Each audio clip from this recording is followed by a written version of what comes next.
Later that night, as I laid there, and this is after, this is in the early morning, I laid there and in my room, I opened my eyes and my entire room was filled with beings. Originally, I thought that they were star beings. I thought that they were alien star beings. They showed up to me as these tiny little lights hovering all over me and all around me in my room. And then what I came to realize is that those were my ancestors. Those are my ancestors that were literally showing me, like they were saying thank you, and they were acknowledging me and the work that I had done.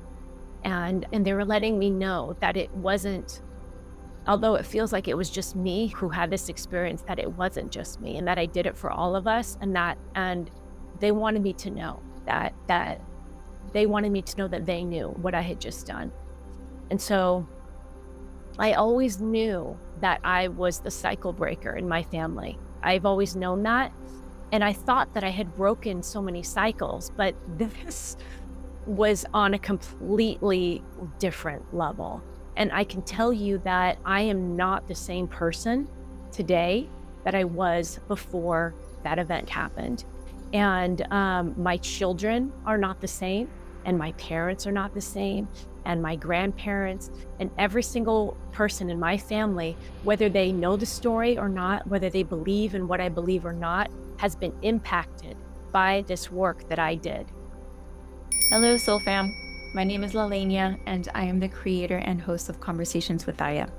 Before we begin, I want to take a moment to honor the indigenous peoples of the Amazon from Peru, Brazil, Colombia, Ecuador, and Bolivia, especially the Shipibo, the Huni Queen, Tucano, Quechua, Ashanika, Quichua, and the many other nations who have safeguarded the sacred traditions of Ayahuasca or Yahe for countless generations.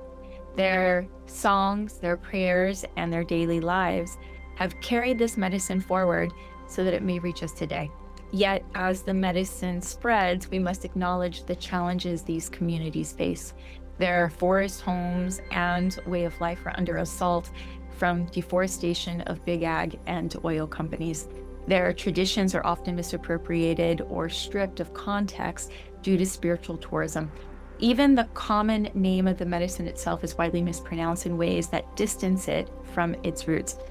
These are not small matters. They are part of an ongoing erasure of peoples whose survival is deeply tied to the medicine that we now honor. This podcast exists not to claim the medicine, but to walk humbly with it, remembering always that it comes from living cultures who continue to fight for their land, their language, and their ways. As we share these stories, let us do so with reverence, reciprocity, and respect, always remembering the source, the peoples, the forest, and the songs of the Amazon. And if these stories, the people and the medicine, inspire you, then I ask you to become an activist, protecting the rights of the people, culture, and land. This can be done with your vote, continuing curiosity in what your dollar supports, as well as the ways in which you are accessing Ayahuasca. Thank you. May you recognize the powerful creator you are, and please enjoy the podcast. Hi, my name is Apryl Stephensen, and as we begin this conversation today, I would like to start by saying thank you and giving gratitude to the native people of this land in Southern California that I am fortunate enough to live on. I'm speaking to the Luissueño people, and I just want to honor and acknowledge this group of people as the original stewards of this land and say thank you, and know that my intention is to be in harmony and to share this land and its heritage together. And I would also like to give deep respect to the people of the Amazon, specifically in the Shipibo lineage, and just give thank you for being the original wisdom keepers of this very special medicine that is so dear to my heart. And thank you for your sacrifice and your willingness to allow this medicine to expand outside of the jungle so that those of us who live all over the world have the opportunity to experience this wisdom and this magic. Thank you. So My story, where to begin? Well, I think for me, where I would like to begin is what brought me to this medicine initially. And for me, the first time that I ever heard about ayahuasca was actually decades before I actually sat with the medicine. I remember being in my early 20s and I saw some sort of documentary that was about ayahuasca. And that was kind of when the first seed was planted. And I was like, wow, I really want to experience that one day. And this was many years ago, so it didn't look it this medicine wasn't as accessible as it is now, so for me, at that time, in order for me to be able to experience the medicine, that would have meant getting on a plane, flying to Peru, and going into a country and in order to have this experience, and it just wasn't something that was aligned with where I was in my life at that time, because I was married, and so the seed was planted many, many years ago, but it didn't the medicine I didn't actually come to the medicine until 2022. And, there had been many little nudges along the way that were like, "Hey, like, you should lean into this, you should look into this." But what actually got me to my very first ceremony was heartbreak. Heartbreak was I had been in a 2-year relationship with a man who had lived in Costa Rica and had sat with this medicine many times. And I, again, my curiosity for this medicine started percolating in me. But it wasn't until the relationship ended, and it was the way that it ended that was so hard because I had spent 2 years with this person and we were incredibly close. But unfortunately, when the relationship ended, it ended in a way that was incomplete. And it ended in a way where there was no closure and where we ended up in a situation where we weren't speaking to each other anymore. So I was left with all of these feelings of just unresolved. It was almost like experiencing a death.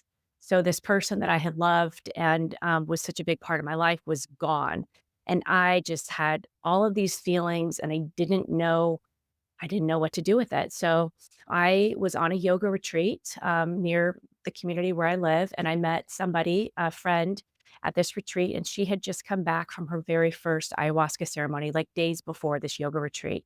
So we spent the weekend together, and she was sharing with me about her experience. This was her very first experience. And so the calling for me just kept getting stronger and stronger. And the person that she had sat with was in California. And I finally just called her and I was like, can you please share the information with me of your facilitator? I think this is my time. So I ended up reaching out to the facilitator who she sat with in California and went in for my very first ceremony. And I was very nervous. I was very nervous going into it. I originally did not wanna sit with men. I wanted to be in an all-women ceremony, but that wasn't available. So I had a lot of fears. I had no idea what to expect. And what happened on that weekend was truly beautiful because I was able to have the conversations that I was never able to have in real life while I was on this medicine with my ex-partner.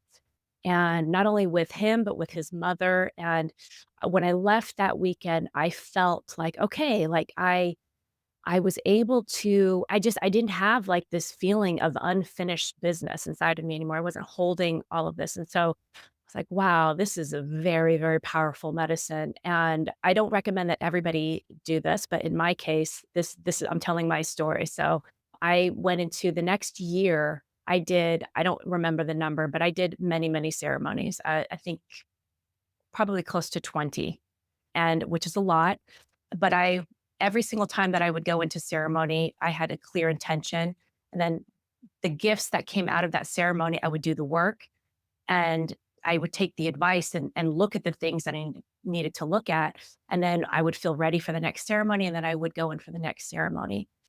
So this went on for some time, and I was sitting with the same, facilitator through all of this, and I started feeling a call very early on for ayahuasca started showing me being in more of like a service role, but I wasn't ready for it. Like the first time that it came up was actually after I had sat with the medicine just a couple times, but I didn't feel ready. I felt like I was still doing my own inner work, but there was like this little nudge of, oh, like you're supposed to go deeper with this medicine beyond what you're doing for your own healing.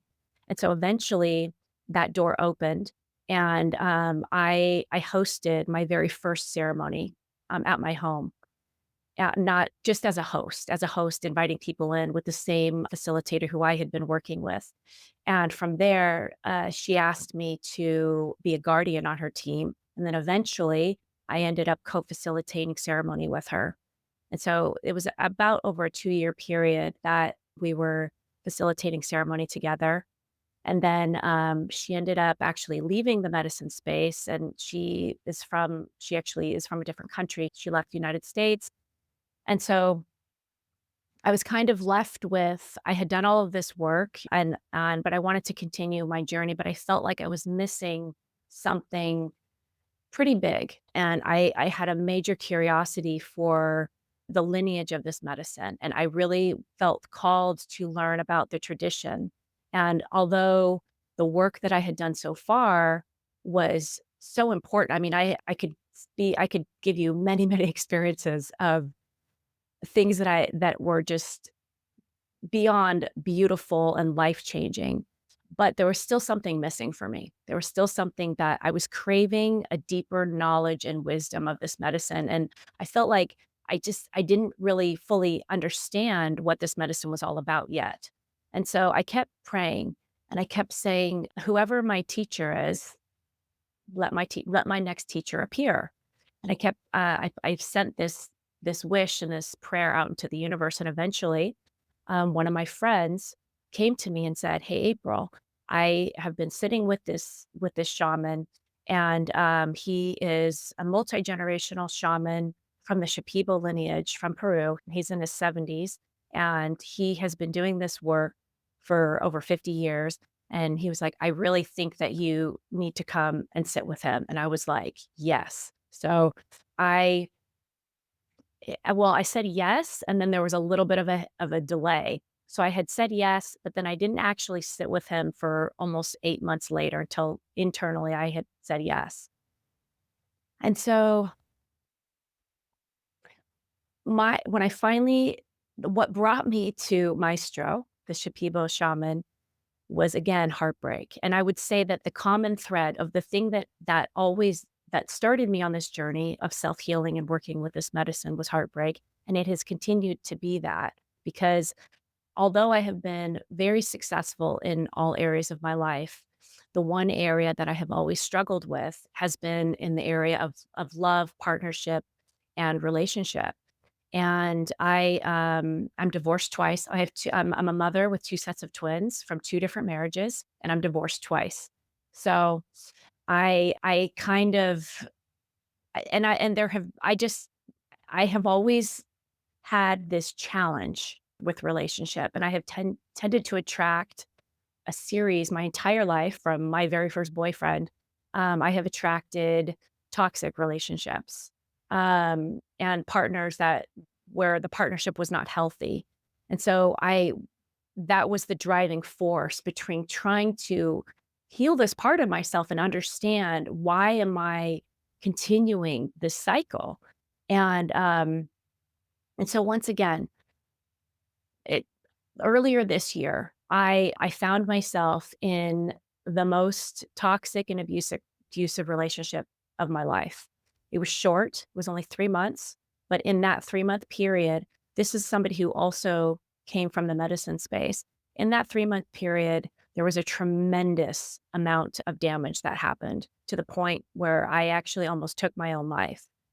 And it was now looking backwards, I can say that this was probably one of the greatest gifts of my life, but at the time, it was very challenging. It derailed me in ways that my life has never been derailed before. And so, once again, that is what brought me back to this medicine, but now with a new teacher. Um, and so the first time that I sat with Maestro, I sat with him, I did 3 ceremonies with him, and those 3 ceremonies were quite literally him extracting the trauma and the imprint that this person had left inside of me. And it was a remarkable experience. And I left feeling lighter. I left feeling like the kind of like the pieces were coming together of how I ended up here because I carried so much shame around this relationship. It was just, I could not believe that a woman of my age, of my experience, of the decades of inner work that I've done, that I could find myself at this point in my life in this type of situation. And so Maestro helped me on the first time that I sat with him, which was 3 ceremonies in a row. He literally that was clearing this energy from my body, a very, very dark energy. Um, and so but what I want to talk about now is I started when I sat with Maestro, he comes from a traditional Shipibo lineage, which is rooted in what's called Dieta. Dieta is the foundation of this work, and I had heard of Dieta. We always do Dieta, which is it's a restrictive diet to prepare yourself for ceremony. So I had experienced that before every single ceremony that I had ever been in as a participant and as a facilitator, but I had never actually experienced Dieta in the sense of what it means to the Shipibo lineage. And so this there are different types of Dieta. When I sat with Maestro for the first time, he opened up my diet, and I started dieting 4 different plants. Two of them, and they're Amazonian plants. Two of them were for healing. Two of them were for learning. And so, there's your what you can eat and what you consume and, what you expose yourself to energetically, it's very, very strict. The idea is to really keep your own energy contained and not allow outside energy to influence you. And so the diet alone is a life-changing experience. And then when you practice Dieta and you are committed to the diet, then working with medicine, especially with a very experienced shaman, then that's in my experience where the real work started to happen for me. After being on my very first plant diet for 4 months, I went back to Maestro to sit with him again for 3 ceremonies. And this is when I had what I would consider the most profound life-changing experience of my life yet. So the first night, it was he was clearing out some of the things that actually related to ayahuasca that I had picked up on, and just some energies that were in my system that had kind of attached to me. So the first night was just kind of like a clearing and an opening. But the second night was when I had a massive, massive transformation. So the second night, as I sat in front of Maestro and he was delivering his treatment. So, and what that is sitting in front of him and he is singing or chanting what are called icaros. And they are these sacred songs that are learned through the plants directly. And he's giving a treatment that is specific to me, working with this medicine, working with the plants that I'm dieting in my body. And what ended up happening was I didn't know that this was what was going to happen. But all of a sudden, I found myself in literally a battle, like a war, a battle for my bloodline. What the medicine was showing me was that from the inception of my bloodline, so this is from the blood that I carry, so from my mother's side and from my father's side in both directions. Specifically, this seemed more focused on my mother line, but it was my entire bloodline. What I was shown is that the bloodline had been tarnished, that there was this entity and this energy that had attached to my bloodline, and had been harvesting not just me, my family, my ancestors, the energy of my lineage for generations. And this was a very, very, very dark energy. The dark energy of abuse, of physical abuse, of sexual abuse, of pedophilia, of rage, of just the darkest, most vile energy. And so what I had to go through this night was remembering. So when I say this, it's going to sound very strong, but I've done a lot of work around it. So it's don't be if it's shocking to anybody, I apologize. But when I was 3 years old, I was sexually molested for the first time by a family member. And when that happened, and I have done a tremendous amount of work around this trauma and the sexual trauma that I have had throughout my life, when this happened, it opened me up to, I mean, it changed me, and it opened me up to this dark entity that I have been carrying with me my entire life. And this is the reason, because no matter how much work I have done, which has been a lot, I have never been able to clear this darkness because it was in my blood, not just my blood, the entire blood of my entire lineage. So on this night, with the guidance of Maestro, I went in and to fight for my bloodline. And I had to face this darkness that was vile. I had to see, feel, remember all of the darkness that not only that I experienced, but that my family and my ancestors had experienced as well. And I had was purging it out of me, and with Maestro's help, like, quite literally like a surgeon, him going in and helping me release all of this from my body. And for me in the energetic field, I quite literally was a warrior on the front line, and then a moment came where I was able to take command, take full command and step into my full power. And in the biggest energy and the biggest force that I can't even put words on, I stood in my full power and I said, "You have no authority over me. You have no power over me. You are not welcome here and you must leave now." And I was able to completely kick out and this entity, and it recoiled and shriveled and left. And what I realized when this happened was that I well, first of all, how much more powerful not only I am, but we all are, and that I didn't know that this is what was happening to me, but I was liberated in this moment. I completely liberated myself. I became free, a true sovereign woman, not just me, but all of my ancestors. And I sat there in the just the feeling of how grand and huge this what I had just accomplished that was only witnessed by me and my ancestors, but just the profundity of what had just occurred, and to know that there is no entity that has any power or authority of me. And I cleared out any karmic debt or any dark energy that had been attached to my bloodline since its inception. My bloodline is now clear. We are free. And I stepped in and became I became the guardian of my bloodline. I stepped into that role and I put a stake in the ground and I was like, I am now in charge of this bloodline, and I am the protector and the guardian of this bloodline. And I will not let anything that does not belong here ever harvest on my energy, on my DNA, on my blood ever again. And so it was an incredible experience. And even later that night, as I laid there, and this is after, this is in the early morning, I laid there and in my room, I opened my eyes and my entire room was filled with beings. Originally, I thought that they were star beings. I thought that they were aliens, star beings. They showed up to me as these tiny little lights hovering all over me and all around me in my room. And then what I came to realize is that those were my ancestors.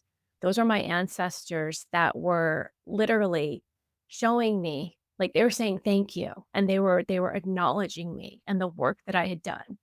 And they were letting me know that it wasn't, although it feels like it was just me who had this experience, that it wasn't just me and that I did it for all of us, and they wanted me to know that they wanted me to know that they knew what I had just done. And so I always knew that I was the cycle breaker in my family. I've always known that. And I thought that I had broken so many cycles, but this was on a completely different level. And I can tell you that I am not the same person today that I was before that event happened. And my children are not the same, and my parents are not the same, and my grandparents, and every single person in my family, whether they know the story or not, whether they believe in what I believe or not, has been impacted by this work that I did. And so to me, that is the best example that I can give of the power of this medicine. And what I love about this is that it's not just for me, like, this is for all of us. Like, if I can do this, anyone can do it. And we're so much more powerful than we know. We are so much more powerful than we know. Yeah, I'd like to pause there, and that's, so far my favorite experience with this medicine. That's an absolutely incredible story. And when I say incredible, I don't mean incredible as like unbelievable. I mean incredible as in it is really shedding light on an understanding that I feel that many of us have, many of us that are connected and who are doing the inner work and are really anchored into their sensitivities, can your story is validating an inner knowing that so many of us around the planet have. And we can call it a dark entity. We can call it trauma, intergenerational trauma that has linked to the bloodline and shows up through a belief system if we want to play in the 3D human perspective, and all of these are just labels from different perspectives. But at the end of the day, whether we call it an entity or a victim mentality or trauma, it is a energetic vibrational experience that has followed your lineage for generations. Mhm. And there's so many of us that are already aware of this. And your story is an incredible validation that we are powerful creators who can break the cycle of abuse and who can heal the trauma of generations before us, that Mm. we're not as meek as we perceive that we are. Yeah. And that, like, and healing is nonlinear, and that time when we heal, because time is such a human construct, there really is no such thing as time. So when we heal, it's like every direction and everywhere all at once. So it's, at least in my experience. So yeah. Wow. So, when you said that after this experience happened, you basically dissolved this energy or removed this energy from your lineage, that you've seen the changes, not just in your own life, but you've seen changes throughout family members. And I'm very curious in real time in the human experience, what's the manifestation of those changes look like? Yeah, so I would say some of, like, the behaviors that I was experienced that my kids would has dissipated dramatically. And I mean, of course, that comes from me too, because I mean, I'm different, and so they're responding to my energy as well. But I would say, like, my mom is a really good example. There, I could give you many people from my family, but my mom is a good one because my mom and I always had a very challenged relationship. My whole life, it was very challenged. I blamed her for, a lot of the things that had happened to me because I didn't feel protected by her. And today, my mom is like my best friend. My mom is somebody who, and we talk. I mean, I can talk deep and honestly with my mom, even though she may not understand, like, the whole world of ayahuasca. She respects my experience, and and she believes me. Like, I mean, and so our relationship has been, I mean, we're just closer than we've ever been, and I would say that with all of my family members, with my parents, and even with my exes, with my ex-husbands. We had times when things were very challenging and we did not get along, and today we're one of them. I would consider we are friends. The other one, we're co-parents, and we're on good terms, and I think that the impact when we do our own healing, the ripple is massive. I think, and I've seen that in my life and in all areas of my life and with my family. And I used to have very challenged relationships with my family. The more work that I've continued to do, things have gotten much, much better. And, it's so I just can't. It's when we heal ourselves, it's like we heal our families, we heal the world. I mean, it's just this wave that we send out. And there's scientific proof that supports your perspective in that statement. I can't think of the psychologist right now at this point in time. She's really been promoting her work, but she's been able to prove that intergenerational trauma and how many that impacts us and how far back the lineage goes that impacts us. And I'm going to throw out an arbitrary number. It may not be accurate, but if I recall correctly, it was like 14 generations that we hold the trauma of. And she even believes that it goes back to, I believe 21, 27 along those lines. She just doesn't have the data to prove it that far back, but there's speculation it does go back even further. The intergenerational trauma moves down the family lineage. And if we move into the spiritual domain, there's even recognition that that trauma moves down the feminine line. So any trauma that affects the feminine moves through the mitochondria of the cell. That's how it's passed on. And men are carriers of that trauma. So they'll move it along the line. But the women, what's the trauma that is impacted upon us is what's passed along. And if we look at it, much of the trauma that we've experienced is from the masculine, from our male Mhm, counterparts. And mhm. so we are, there's a cause of trauma, and we're moving it down the line to our children. And even the men who inherit from their mothers are passing it down to their daughters, right? Yeah, So we have the power, and through the evolution of our consciousness and through the understanding of science, through a different lens, we're starting to really recognize that these spiritual perspectives are far more accurate than they are not. And so here yeah, you had this journey where you could see it, and you were a warrior that was cleansing the line. And you just said a minute ago that you changed significantly. And I'm really curious if you would delve deeper into what those changes look like, because there's people out there who may never do ayahuasca, but they're doing the inner work, which mhm. has a slower movement to it, but also a large degree of integration in real time. And so I'm very curious if you would share that, because a lot of people might recognize some of those behaviors. Yeah. So for me, I mean, I carried like so much. I mean, I really believed from the time that I was 3 years old, from the time that I was sexually abused for the first time. Well, first of all, I believed that it was my fault, and I hated myself. I mean, I hated, like, my whole life, I just thought that there was something wrong with me, and I was angry. I was very, very angry. I was angry at my parents for not protecting me, for putting me into dangerous situations, and I just had, like, all of these feel I would say it's like self-hatred. I really it was like that's the easy I didn't feel whole.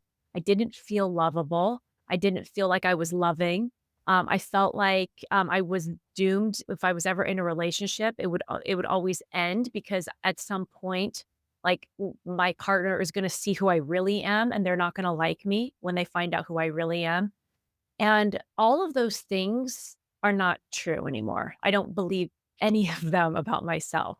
And I have cleared all of those limiting beliefs and I've cleared all of those. I mean, I don't think that I'm perfect. I know that I'm human, but I know that I'm a good person. I know that I have an open heart. I know that I am loving, I am lovable, and I know that that what I desire in partnership is coming and that that I had to go through what I've had to go through and that the time for that partnership is on its way.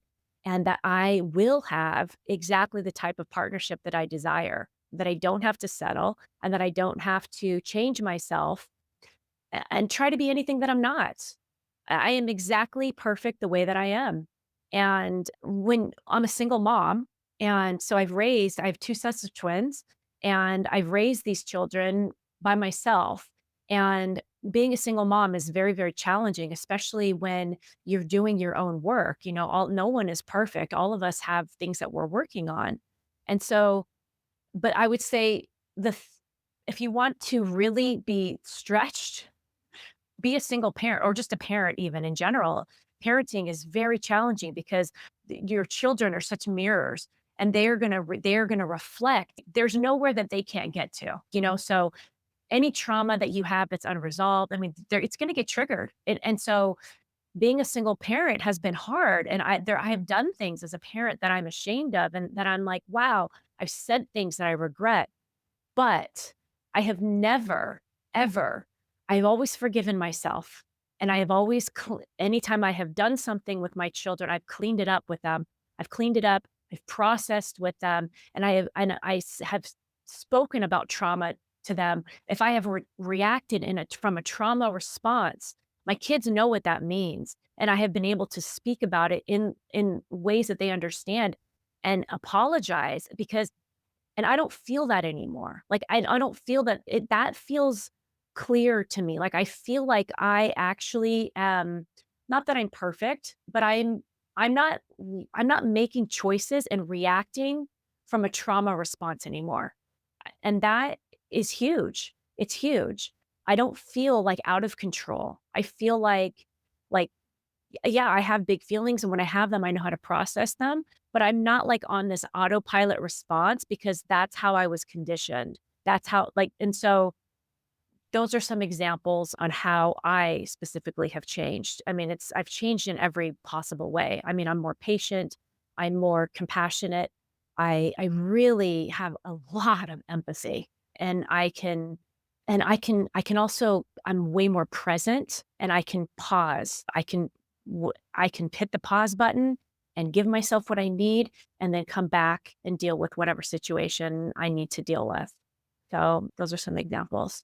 Those are absolutely beautiful examples. And I'm a transcendental coach that supports people in doing the inner work, a guide through that process. And everything that you've just described is a byproduct of that inner work when we can create that spaciousness and waking up and moving away from the subconscious programming where we can be an observer of self and recognize and see ourselves in real time so that we can pause and think before we speak and we're not reactive and reactionary where we are no longer acting from our wound, which is this belief system that we are not good enough, we are not worthy, we are not lovable, which ultimately we self-sabotage. So we are anchored into that belief system are attracting people who are going to mirror that back to us because and make that our reality, make that even a greater truth, a greater reality. And so what I'm hearing is when you were coming from this wounded perspective, at the beginning of this episode, you spoke about how you attracted abusive partners. And I would even go deeper and say you were attracted to those abusive partners because they were reflecting back a reality and a perspective of yourself that you were anchored Mhm. into. And as you release that perspective, you are creating a whole new reality because your internal experience of self has changed, which means your personality has changed, which means your personal reality then changes. And so now you are attracting a different external experience that validates your new belief systems. Yeah. Yeah. That's Beautifully said. oh, beautiful. Mhm. So well done. That is some of the most powerful transcendental work that you can do in this human experience. I just want to applaud you. That is Mm. some of the most beautiful and powerful work you can do. And it doesn't just affect you, but it affects your children and those that came before you. Yeah. And I will share so what's next for me. So when I am now so I did on my 3rd night of ayahuasca, on this this journey that I just spoke about, it was revealed to me what's next. And I mean, there's lots of things that are next. And I have my vision of why I'm here, but it always starts with us. So it's like, I got it. And I am now going to be doing work to clear the bloodline of both of my ex-husbands. That's the work that I'm wanting to do next. And I think that it's gonna be deep work, but from my perspective, like, I want my children to be free, completely free, and I'm only half of them, and so I am going in to do this work for my 2 ex-husbands, the father of my children as well, because for my children and for them, as the fathers of my children, these men who I have children with, and even though we're not in partnership, I have a deep love and respect for them as the fathers of my children. So that is where my perspective is right now. And Yeah, that's not a small task. no. So I'm very curious. Aya showed you that. Can you talk to us about what she showed you? Yeah. So I come from a Roman Catholic background. Both my parents come from Catholic lineage. And my first husband comes from Jewish lineage, and my second husband comes from Muslim lineage. And in those three lineages, just if you think about it from a religious perspective, there's a lot of trauma. And I have this blended family. I have like it's like my second ex-husband, he used to always call me Abraham. He's like, "You're Abraham because you brought together the three Abrahamic faiths, of Christianity, Islam, and Judaism." But she says that jokingly. But basically what ayahuasca showed me is that there's a deeper work that I'm doing that goes beyond just my own bloodline. It's going into this lineage of these religions, of the religion of the Roman Catholic lineage, of the Jewish lineage, and of the Islamic lineage. And so she kind of left it as there's more work to do. Like if you're willing to stand up, to say yes to the mission. And I said, "Yes," and I told Maestro, I said, I have a lot more work to do," and he said, "I know." So, yeah, I mean, she showed it to me as, "You've just done this, now you know what is possible, like, now you know what's possible, and there's more work to do if you choose to accept this mission," and I do. What's the action steps behind this? So you're choosing to take on this task, and there's energetic work. And is there actionable material or physical work? For me, it's starting with the energetic work and also just with the perspective shift of, it's kind of like now that I see my own lineage through this different lens, it has opened up my perspective to seeing both of the fathers of my children and their lineages through this like upgraded lens.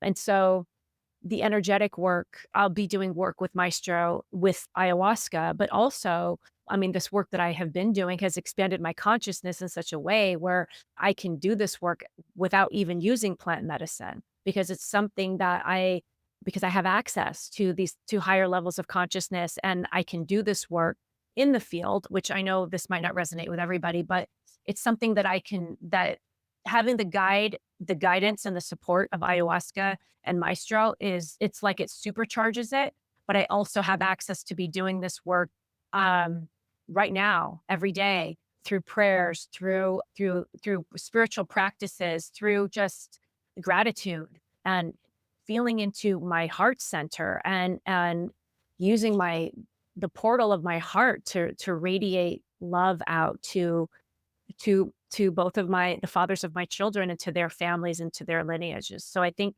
the action steps that are more that you can see now or more like it's more like saying prayers and seeing things from this different level of consciousness and then making choices like the way that I interact with them is different.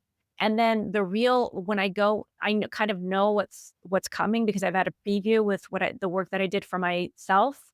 I know that I will be doing some very deep work with ayahuasca and with Maestro with because the purging aspect of what I did, I don't know that that is there might be ways to do it, but the purging aspect of that I was able to do, with this medicine and with the guidance of Maestro, um, it's something that I will need to be supported through.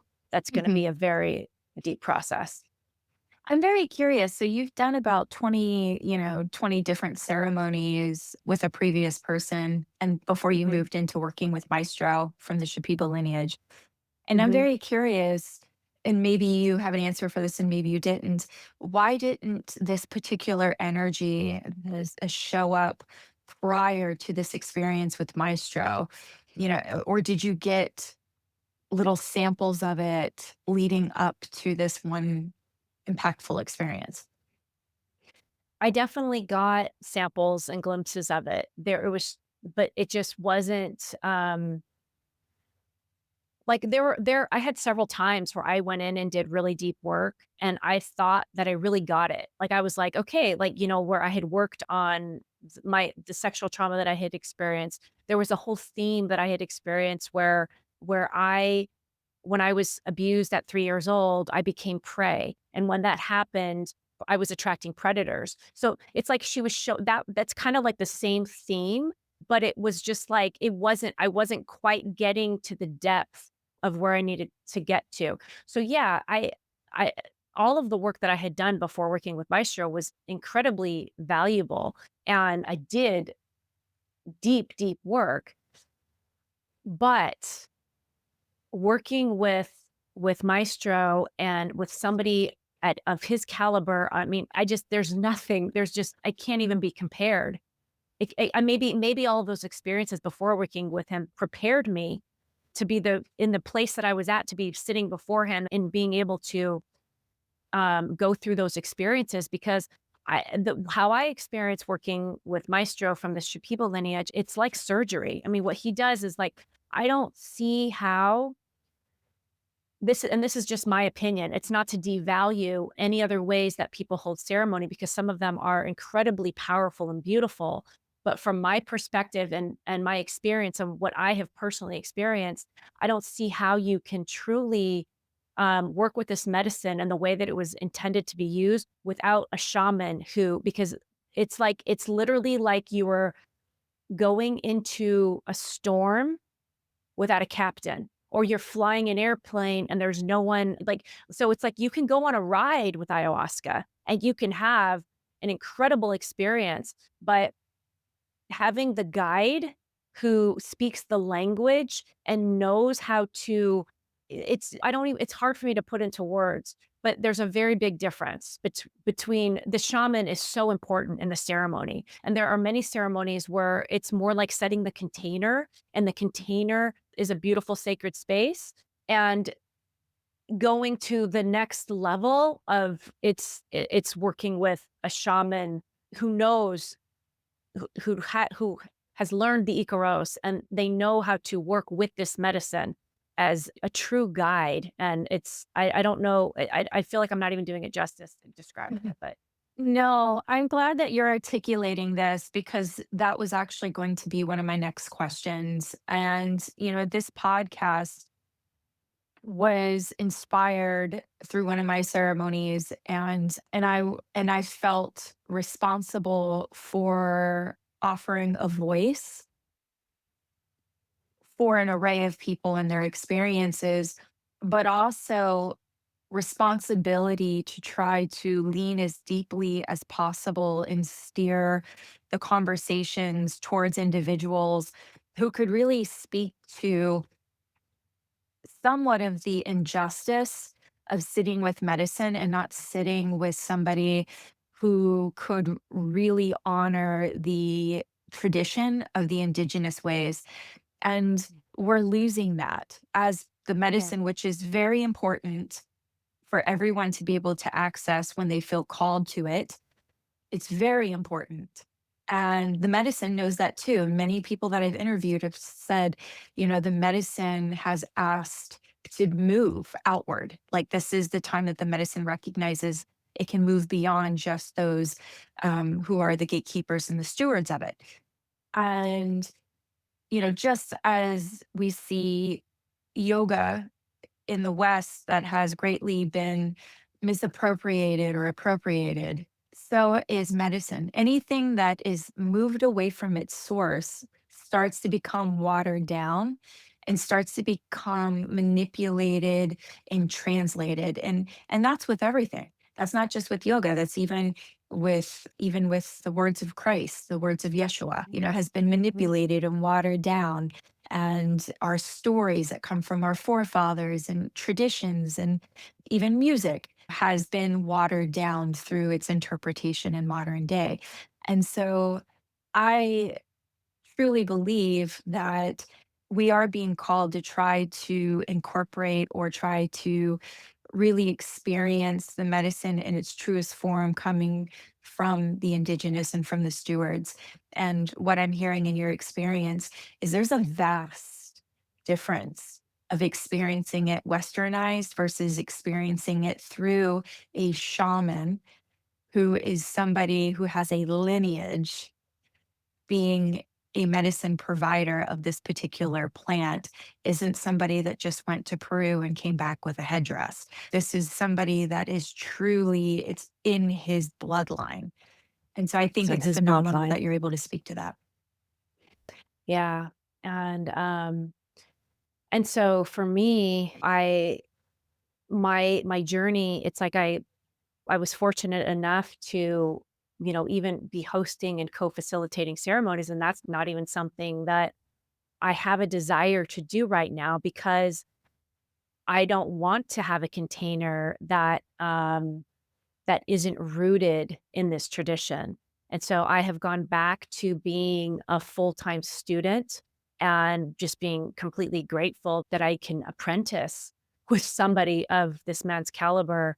And I know that I just I feel so much love. I one of the ceremonies that I did, I was able to actually go into Maestro, and I saw through his eyes, and I felt through his heart, and he showed me the lineage of this medicine in the Amazon, and Mm. it was it I f I don't it was just it was an overwhelming feeling of love and gratitude, and I'm like, how fortunate I am to even be able to have this experience. I mean, it's still shocking to me that I could have access and be able to learn from this man, somebody that is at his level of wisdom and experience with this amazing lineage. Wow, that's incredibly powerful. I'm so grateful that you got to have that experience with him and the Dieta and the growth, the music of the plant. And that brings me to another question that I like to ask many of the viewers is who is Aya to you? And I do want to back this statement up, recognizing that we are using a non-official term when we say Aya. The medicine is Ayahuasca, and the appropriation of it and even the colonialization of it has changed the term to Aya, ayahuasca. So I just want to make that very clear for the viewer and anyone who's watching this. So, just for simplicity, Aya, the plant, and the spirit of the plant, how does she present herself to you? What is the communication with her like? Was the spirit of the plant very different from the Western approach versus that with the maestro? Yeah. So she first of all, what I'll say is that she know like, she always, attunes to me. She always meets me exactly where I'm at. So she shows up to me. Many of my journeys are very much like a movie. They're very, like, realistic. So and she'll show up to me. Sometimes I do see her, like, she'll show up as a snake. I'll see, very clear visions of her, but the feeling of ayahuasca is, to me, it just feels like going home. Like, it feels so familiar, and like I'm being held in this loving energy that's, always been there, although I didn't remember that it was always there. And so you hear lots of, obviously I've been in this space for a while, so I've heard lots of other people's experiences. And I have never experienced her as being harsh. She's honest. She's going to show me what I need to see, but she's always been very gentle with me. She knows that I'm sensitive. She knows that even though I'm very incredibly strong, I'm an incredibly strong woman, but I'm also very, very sensitive. And she works with my sensitivity and speaks to me in a language that I can understand. And I'm very visual, like naturally, I'm a very visual person. She shows me a lot through vision, through stories, through memories, through feeling, through movement, a lot of times through movement. And sometimes she talks, like she gets like a sassy voice with me sometimes. Like she's given me like when she says like funny things to me, sometimes she'll give me like one line of like a recurring theme and I'll remember like that one line. But to me, she feels like, I know people talk about her as mother or grandmother. To me, she feels like sister. She feels like a sister. And like a dear friend and dear guide and somebody who I respect so much. Yeah. And was there a difference when you felt her between the Western and the Maestro, the Shipibo version? Yeah. So the difference was the Shipibo version. So before I was sitting with Maestro, I mean, my experiences were incredible, but it wasn't like when I sit with Maestro, it's like he's in there with me. It's like we're like a team, like we're working together. And I never had that experience before. I never had any other facilitator actually come in and actually be doing work with me, giving me a treatment like specific. Like I can't even put it into words. I mean, it's like doing something passive, laying down, like drinking medicine and you're receiving the experience and the medicine will do what it does because versus you're going in for a scheduled surgery and you're there with a surgeon. And yes, the medicine is there as well, but you're all working together as a team. So it's my consciousness, it's the spirit of this plant, and it's the guidance and the wisdom of this shaman working together. I never had that experience before working with my Shipibo maestro. No, I've never had that experience either. It was always myself and her as a guide, and together we were working through these events or perspectives or beliefs, but never another entity that participated. Mhm. Wow, that's remarkable. Oh, God, there's so much beauty here. I'm very curious. And I like to ask this question as well, just for any viewer that has a little bit of a skeptical perspective, just to play with that a little bit.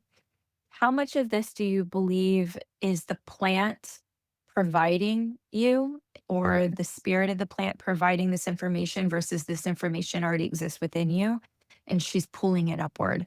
So there's the difference between it sits in the subconscious versus it's information brought from the field inward. I believe that we all already have this wisdom within us. I really believe that. And I think that the spirit of the plant is a tool and she like helps us remember. But I do believe that we were born forgetting Mhm. and part of this human experience is remembering. And I Mhm. think that the ayahuasca helps us remember. And it because I do think that we have access in our highest at our highest level of consciousness, we have access to all of this without plant medicine Yeah.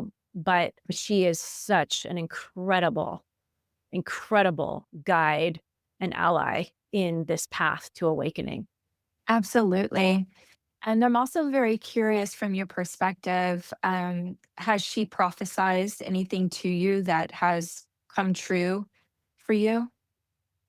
I always think that you have to be really careful with future thinking because there has been there have been times when I thought that she was giving me a prophecy and it was wrong. Mhm. But I also know that I was making my own meaning of it. And Yes. so it's like you have to be very, very careful with placing too much meaning on things because she does not, she can speak literally, but oftentimes she speaks in metaphor and Mhm. it's not so I've had lots of different intuitions that she expanded upon, and then they turned out to be true. But as far as but I think that you have to just be very careful with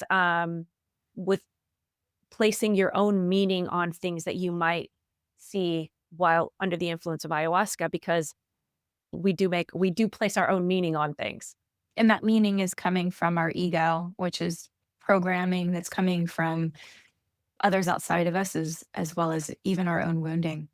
And has Maestro supported you in the process of integration and meaning making?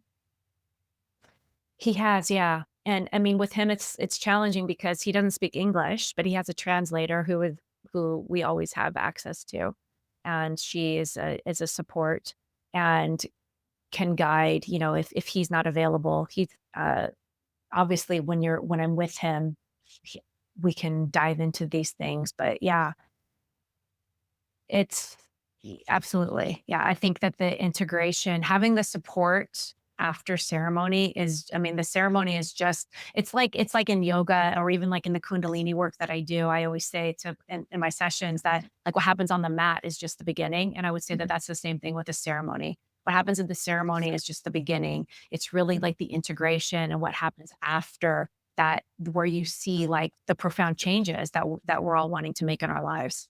Absolutely. Absolutely. And it's something that it's a mantra with my clients. The medicine doesn't heal you. It's what you do with the medicine afterwards that heals you. It's the release of the beliefs, it's the letting go, and it's the new direction and the energy that you put behind creating new actionable steps behind a new belief system and a new perspective. So letting go of the old. The medicine is nothing without that. Yeah, and I mean, and you can see, you know, I see it being in the medicine space. There are people who they go ceremony after ceremony, and you might see Mhm. them a year, 2 years later, and they're exactly the same Yeah, because the medicine cannot do anything by itself without the action of the absolutely. person. Yeah. I am so grateful for your story, and I Mm. am even more grateful for the work that you're doing. The experience you had has to do with your own lineage and now the lineages of your two former husbands. Um, but it also is bigger than that. That's the micro, right? There's a macro essence here, and that is as you're doing this work, you're creating a ripple effect, an energy that moves and permeates, that is allowing even this story, even this experience, making its way to someone else who can hear it, who maybe doesn't choose to use medicine, but uses other paths or methods to also heal their own wounding or to reflect on their own belief systems and who decide to become pattern interrupts for their own lineage. So you are the medicine. You know, what you've received is now what you're giving. So it's, paying the purpose.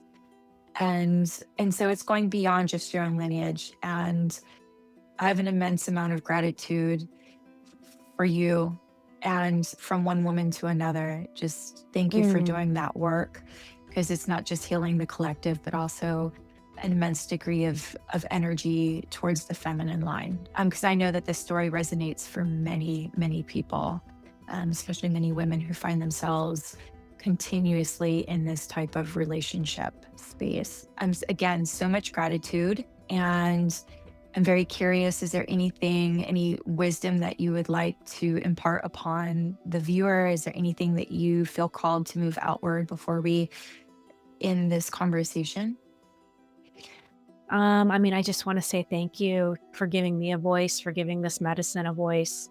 And for allowing it to reach as many people as possible, because I think that it's important, and we're in such an important time in in our lives right now. And I really do think that there is an energetic war that is happening on our earth. And I see myself as being a warrior of the light. And I hope that this reaches as many warriors of the light. I know there's so many of us out there, and working together and creating this healing wave. So I just wanted to say thank you. Thank you for what you're doing and for allowing me to share my story. Absolutely. It's a blessing. It's a service. And what's the human experience if we're not being of service? Doesn't sound. Mhm. I want to be of Yeah. service to as many people and in many different ways as I can. So thank you. Yeah. Well, April, it was an absolute blessing, and I'm looking forward to our next conversations down the line. Yes, me too.